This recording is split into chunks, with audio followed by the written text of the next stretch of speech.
All right, everybody. Well, they made us wait way too long to find out. ESPN really milked this thing for about as much as they could, but we found out the USC Trojans back in the Rose Bowl, first time since January 1st, 2009. Let's be honest here, couldn't have been more exciting. After that start this season, a lot of folks were ready to fire Clay Helton. 1-3 blowouts, lost to Alabama, heartbreaking loss to Utah.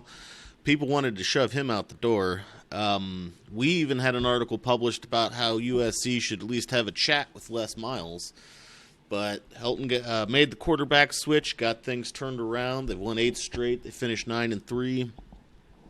They needed help. They needed Washington to get to the playoffs. They needed the Huskies to beat Colorado sufficiently to drop the Buffs back behind USC. They had the same number of losses, USC and Colorado. So, and USC obviously won the head-to-head. So that was enough to just inch USC up ahead of them. But wow, September might have been one of the worst months on the field for USC football in a long time, strictly on the field. But man, did they ever bounce back in October and November. Unbelievable couple of months, beating UCLA, beating Notre Dame. It's just an awesome job, awesome turnaround from where we were back in September. ESPN sure did milk this, but we found out around 9:30-ish this morning that Washington would make the Final Four. They go on to play Alabama in the Peach Bowl. I believe Alabama, the early lines are that they're 14-point favorites in that game, and that's going to take place New Year's Eve. So that left the slot open in the Big 12, or the Rose Bowl game. So we had to wait an extra 2 hours, around 11:37, just a few minutes ago, actually. We finally found out, after an excessive amount of talking and chatter on ESPN, that USC would be going to the Rose Bowl. They'd take on Penn State. The Nittany Lions, actually in a pretty similar situation to USC. Back in September, the Nittany Lions started 2-2 to start the season, so not a whole lot better than USC, and they got pummeled by Michigan, which is a huge, huge part of the reason why this was such a tight race up at the top. Michigan blew out Penn State hard. I believe it was like 49-10, and I want to say some of Penn State's points in that game were in garbage time. And everyone was ready to fire Penn State's coach. They were ready to send him packing. It was more of a debate of, do we do it now or do we wait? Well, they waited, and Penn State, much like USC, rattled off an amazing winning streak, including a huge win over Ohio State, which further complicated the Final Four playoff selections for the committee. Huge win over Ohio State, got to the Big Ten championship game, and they took on Wisconsin. And they were down 28-7 last night, if you didn't see the game. Wisconsin's defense, coached by Justin Wilcox, I might add. If you don't recall who he is, he's the defensive coordinator that USC fired last year. Right around the time he allegedly was screaming in the Pac-12 championship game, whose job is it to cover McCaffrey? He didn't know, and McCaffrey sliced up that defense for almost 500 all-purpose yards. So USC fired him. Wisconsin's defensive coordinator went on to, I believe, LSU, and they picked up Justin Wilcox. And Justin Wilcox's defense was up 28-7, and Penn State then rattled off an insane number of unanswered points. Came back to win against Wisconsin. I have to say, it would have been nice to play Wisconsin would have been awesome to see T. Martin versus Justin Wilcox. That would have been a great matchup. But Penn State came roaring back to win the conference. They did an amazing job. A lot of teams, I think, would have rolled over.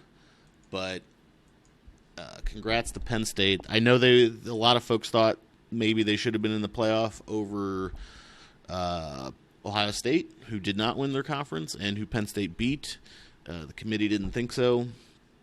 So here's what we know about Penn State, besides they had a very parallel track to USC this season anyway.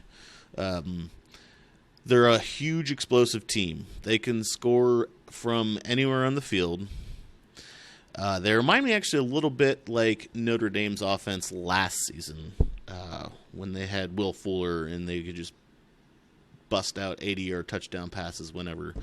But they have an explosive offense. They can score in bunches. They can score quickly, and they can score from anywhere on the field. What that means is you're going to have to beat this team for 4 quarters. I think in particular we saw this last night.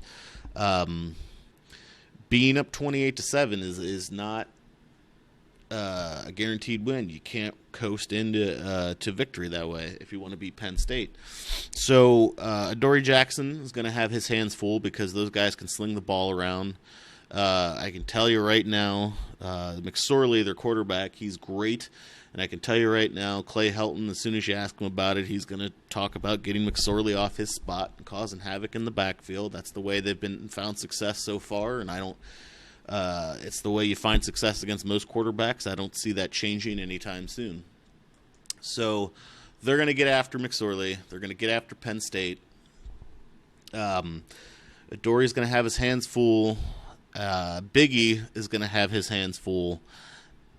They're going to need to play a good, solid 60 minutes and try to keep Penn State from getting the ball in the air. Last night in particular, I hate to keep going back to last night because it was just one game, but it's a great example. The first half, Wisconsin's defense got in the backfield, and they were in Penn State's face every single drop back. Every single drop back, they were in his face. Stevie T and the gang, they're going to have to do that again in the Rose Bowl. And Penn State's offense was abysmal. When you do that, you shut them down.